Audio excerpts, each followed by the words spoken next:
Hoofstuk 17. Verkondigers van die evangelie. Deur die Heilige Gees uitgestuur, het Paulus en Barnabas na hulle ordening deur die broeders in Antiochië afgegaan na Seleucië en daarvandaan weggevaar na Cyprus. Op hierdie wyse het die apostels hulle eerste sendingreis begin. Cyprus was een van die plekke waarheen die gelowiges uit Jerusalem as gevolg van die vervolging na die steniging van Stefanus gevlug het. Dit was uit Cyprus dat sekere manne na Antiochië gekom en die evangelie van die Here Jesus verkondig het. Handelinge 11 vers 20.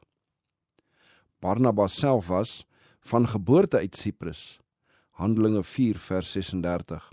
En nou het hy en Paulus, vergesel van Johannes Markus, 'n bloedverwant van Barnabas, hierdie eilandveld besoek. Markus se moeder was 'n bekeerling tot die Christelike geloof, en haar huis in Jerusalem was 'n toevlugsoord vir elke disipel.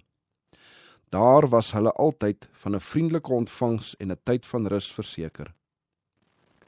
Dit was tydens 'n besoek van die apostels aan sy moeder se huis, dat Markus aan Paulus en Barnabas voorgestel het, dat hy hulle op hulle sendingreis sou vergesel. Hy het die genade van God in sy hart gevoel en het verlang om hom geheel en al aan die werk van die evangeliebediening te wy. Toe hulle in Salamis aankom, het die apostel die woord van God in die sinagoges van die Jode verkondig. En hulle het die eiland deurgegaan tot by Pafos en 'n towenaar gevind, 'n valse profeet, 'n Jood met die naam van Bar-Jesus. Hy was by die goewerneur Sergius Paulus, 'n verstandige man. Die het Barnabas en Saulus laat roep en het versoek om die woord van God te hoor. Maar Elimas, die towenaar, want so word sy naam vertaal, het hulle teëgestaan en het probeer om die goewerneur afkeurig te maak van die geloof. Die Satan laat die koninkryk van God nie toe om sonder stryd op aarde opgebou te word nie. Die magte van boosheid is voortdurend in 'n stryd gewikkel teen die werktuie wat aangestel is om die evangelie te versprei. En hierdie magte van die duisternis is besonder bedrywig wanneer die waarheid aan mense van naam en vaste regskaapenheid verkondig word. So was dit dan toe Sergius Paulus, die goewerneur van Cyprus, na die evangelieboodskap geluister het. Die goewerneur het die apostels laat roep sodat hy onderrig kon word aangaande die boodskap wat hulle kom verkondig het. En nou die magte van boosheid wat deur die towenaar Elimas gewerk het, hom met hulle verderflike invloede van die geloof probeer weerhou om Gods plan te verydel. So gaan die gevalle vyand altyd te werk om manne van invloed onder sy geleedere te hou, wat die saak van God doeltreffend kan dien indien hulle bekeer word. Maar die getroue evangeliewerker hoef nie te vrees dat die vyand hom sal verslaan nie, want dit is sy voorreg om met krag van omhoog bedeel te word, sodat hy elke sataniese invloed kan weerstaan. Alhoewel Paulus kwaai deur die Satan aangeval is, het hy die moed gehad om die een te bestraf deur wie die vyand gewerk het. Vervul met die Heilige Gees het die apostel die oë op hom gehou en gesê: Kind van die duiwel, vol van alle bedrog en alle listigheid, vyand van alle geregtigheid, sal jy nie ophou om die regheid weë van die Here te verdraai nie? En nou, kyk, die hand van die Here is op jou, en jy sal blind wees en die son 'n tyd lank nie sien nie. En onmiddellik het daar donkerheid en duisternis op hom geval. En hy het rondgegaan en gesoek na mense wat hom by die hand kon lei. Toe die goewerneur dan sien wat daar gebeur het, was hy verslae oor die leer van die Here en het geglo. Die towenaar het sy oë gesluit vir die bewyse van evangeliewaarheid, en in geregverdige toorn het die Here sy natuurlike oë gesluit, sodat hy die daglig nie kon sien nie. Dit was nie 'n blywende blindheid nie, maar net tydelik, om hom te waarsku om hom te bekeer en vergifnis te vra by die God wat hy so diep gegrief het. Die verwarring wat hom daardeur oorval het, het sy sluwe kunste nutteloos gemaak teen die leer van Christus. Die feit dat hy gedwing is om in blindheid rond te tas, het aan almal bewys dat die wonderwerke wat die apostels verrig het, en wat Elimas as goolery bestempel het, deur die krag van God verrig is. Die goewerneur is oortuig van die waarheid van die leer wat die disippels verkondig het, en hy het die evangelie aangeneem. Elimas was nie 'n geleerde man nie, nogtans was hy besonder geskik om die Satan se werk te doen. Diegene wat die waarheid van God verkondig, sal die sluwe vyand in talle verskillende gedaantes aantref.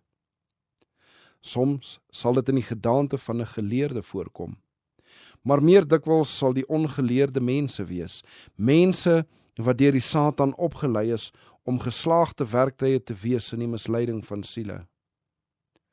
Dit is die plig van die dienaar van God, om met die vrees van God en in sy krag, getrou op sy pos te staan.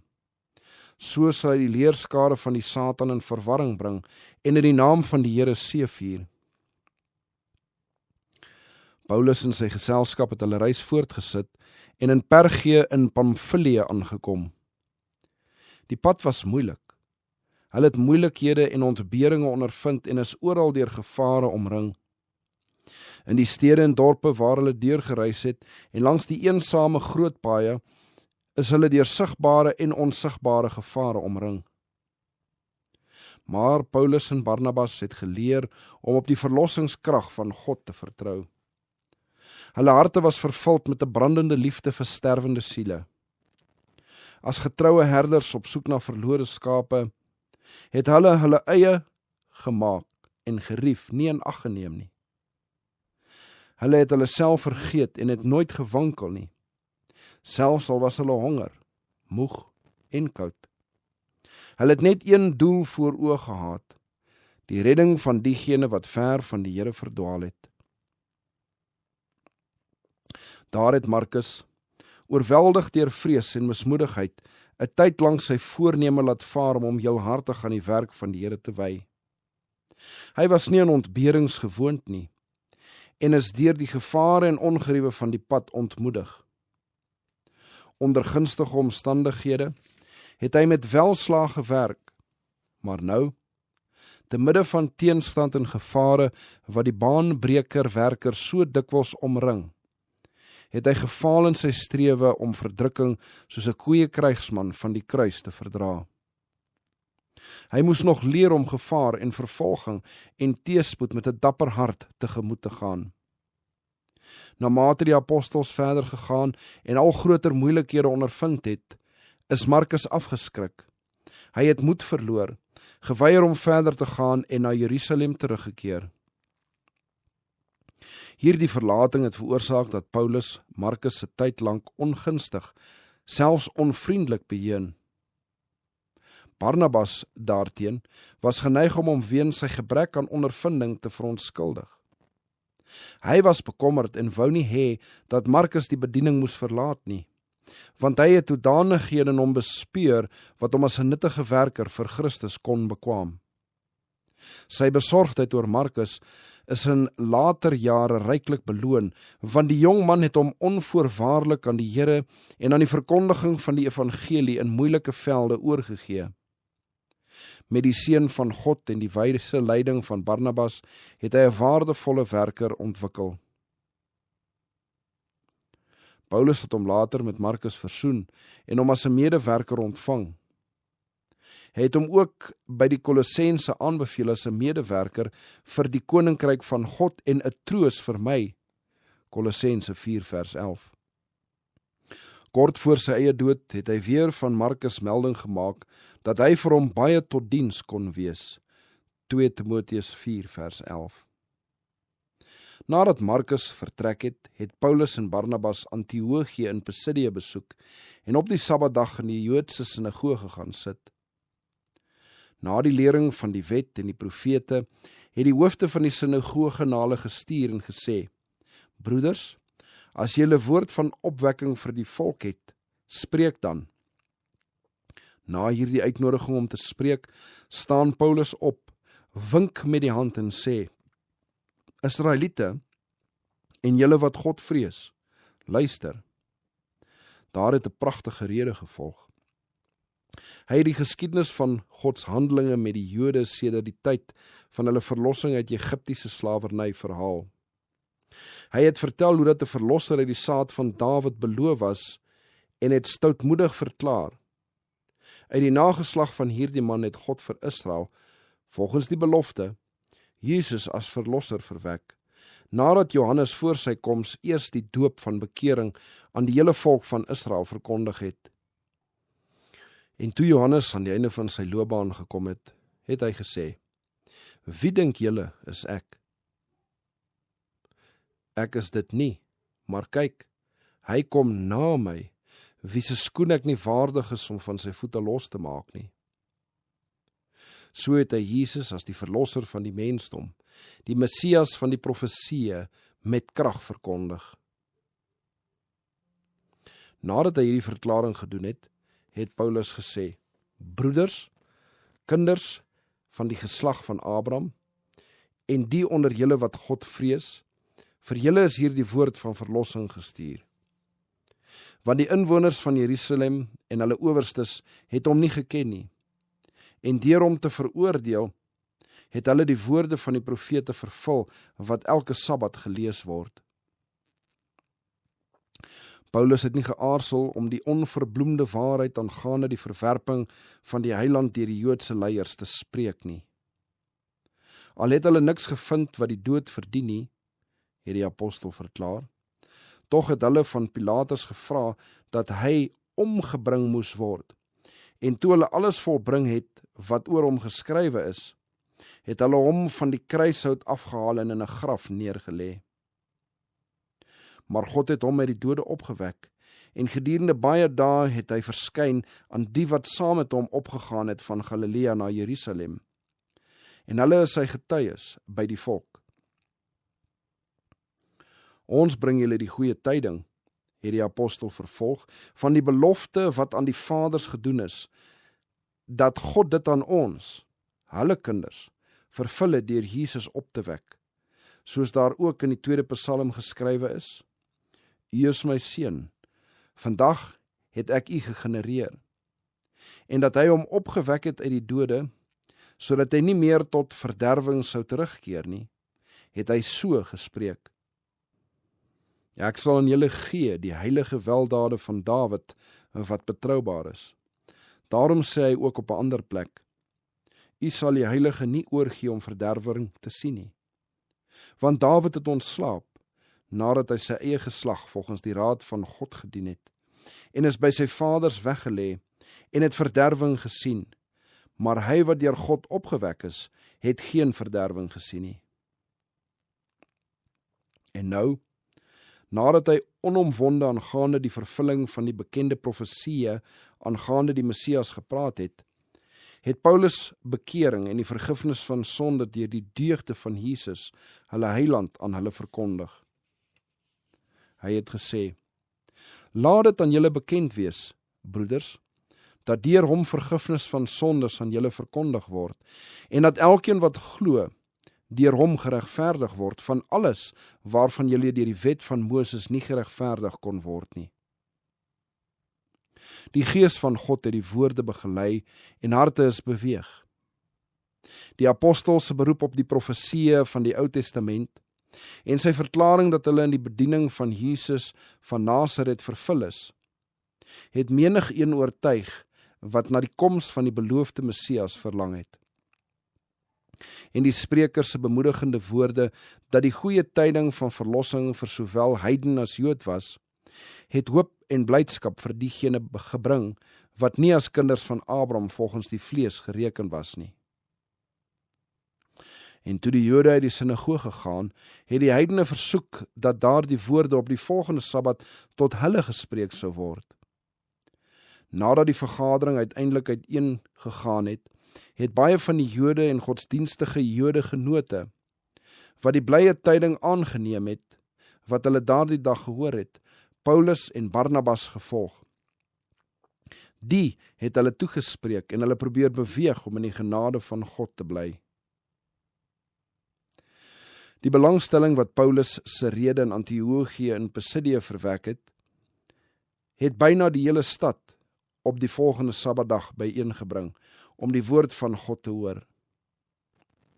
Maar toe die Jode die skare sien, is hulle met nydigheid vervul, en het met lasterlike woorde weerspreek, wat deur Paulus gesê is. Maar Paulus en Barnabas het vry uitgespreek en gesê, dit was noodsaaklik dat die woord van God aan julle eers verkondig moes word. Aangesien julle dit egter verwerp en julle self die ewige lewe nie waardig ag nie. Kyk, ons wend ons tot die heidene. Want so het die Here aan ons bevel gegee. Ek het u 'n lig vir die nasies gemaak, sodat u tot redding sal wees tot aan die einde van die aarde. Toe die heidene dit hoor, was hulle bly, en hulle die woord van die Here geprys, en daar het gelowig geword almal wat verordeneer was tot die ewige lewe.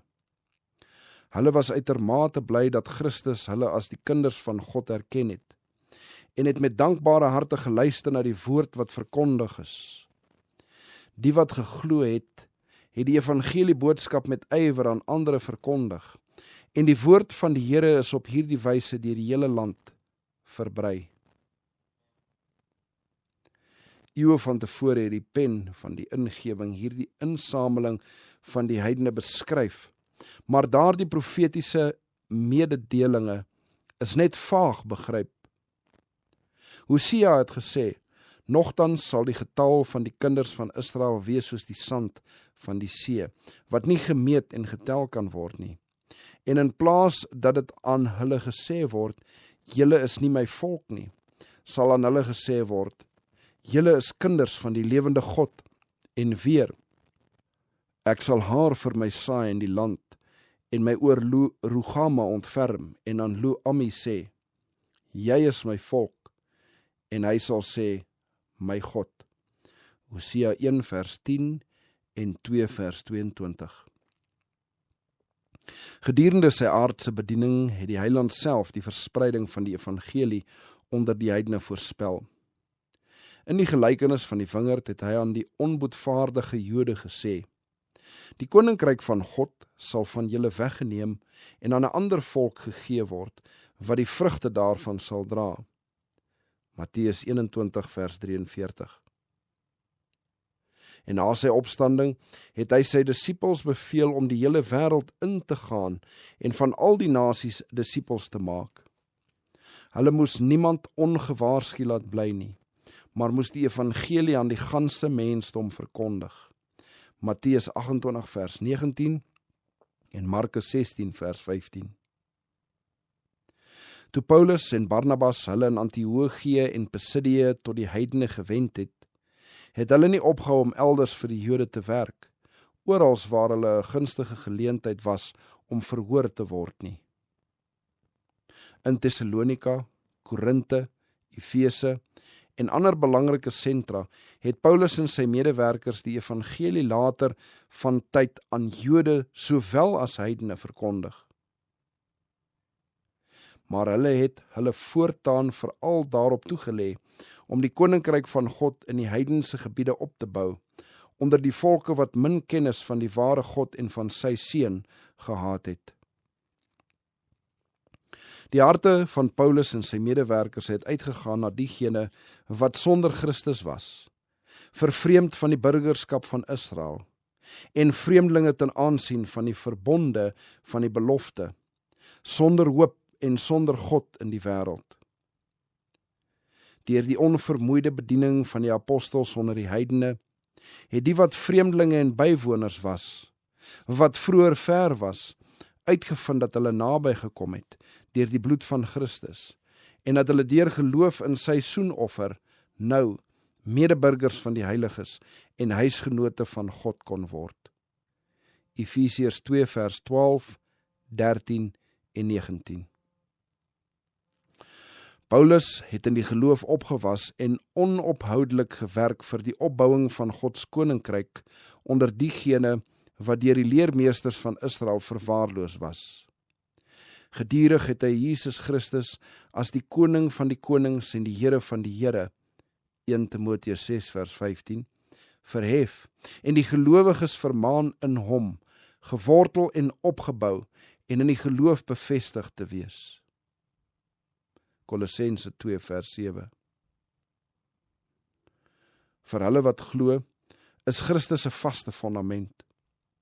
Op hierdie lewende steen kan beide Jode en heidene bou. Dis breed genoeg vir almal en sterk genoeg om die las van die hele wêreld te dra. Dit is 'n feit wat Paulus self duidelik erken. In die sluitingsdae van sy bediening het die apostel aan 'n groep gelowiges uit die heidene wat aan hulle liefde vir die evangelie getrou gebly het, geskryf. So is julle gebou op die fondament van die apostels en profete, terwyl Christus Jesus self die hoeksteen is. Efesiërs 2 vers 19 en 20. Na mate die evangelie in Pisidia opgang gemaak het die ongelowige Jode in Antiochië in hulle blinde vooroordeel die godsdienstige en aansienlike vroue en die vernaamste mense van die stad opgehits teen Paulus en Barnabas en 'n vervolging in die lewe geroep en hulle buite hul gebied verdryf. Die apostels is nie deur hierdie mishandeling ontmoedig nie. Hulle het hulle die woorde van hulle meester herinner. Salig is julle wanneer die mense julle beledig en vervolg en valslik allerhande kwaad teen julle bespreek om my ontwil. Verbly en verheug julle omdat julle loon groot is in die hemele. Want so het hulle die profete vervolg wat voor julle gewees het. Matteus 5 vers 11 en 12. Die evangelieboodskap het opgang gemaak en die apostels het alle rede gehad om bemoedig te voel. Hulle arbeid onder die Pisidiane te Antiochië was ryklik geseënd en die gelowiges wat hulle agtergelaat het om die werk tydelik alleen voort te sit, is vervul met blydskap